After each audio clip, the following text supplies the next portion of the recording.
এই যে সব কিছু নিয়ে বসে গেছি। আসসালামু আলাইকুম, আশা করি সবাই ভালো আছেন, আমিও ভালো আছি। আবার আপনাদের ভিডিও নিয়ে চলে আসলাম। আজকে বানাবো তালের বড়া।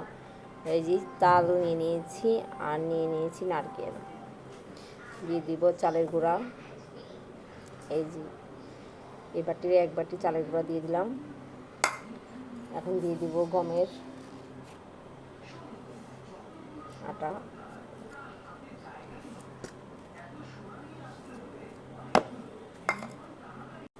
এই যে এখন দিয়ে দেবো এক বাটি চিনি। আপনারা চাই যেরকম মিষ্টি খান সেরকম দিবেন।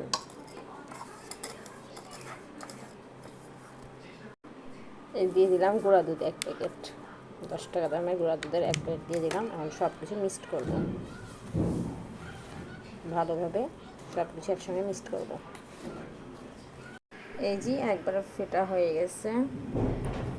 আর এই যে তেলও দিয়ে দিয়েছি গরম করতে, একদম ডুবা তেলে ভাজবো। তেলগুলো গরম হয়ে আসছে, এখন আস্তে আস্তে একটু একটু করে দিয়ে দেবো। আর এই যে একটু একটু করে নিয়ে নিলাম। আর এই যে এইভাবে অল্প অল্প করে সবগুলো দিয়ে দেবো। এই সবগুলো দেওয়া হয়ে গেছে, এখন লাল লাল করে ভেজে নেব।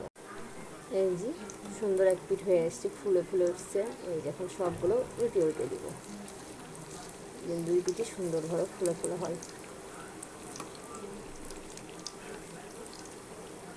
এই যে সবগুলো উল্টিয়ে দিলাম।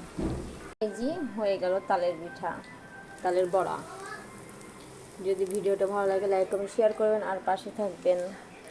আর এভাবে বানিয়ে খেয়ে দেখবেন, অনেক ভালো লাগে। এখন তালের সিজন, এখন বাজার অত উঠে নাই, তারপর আমি কালকে পেয়েছি, দিয়ে নিয়ে আসলাম।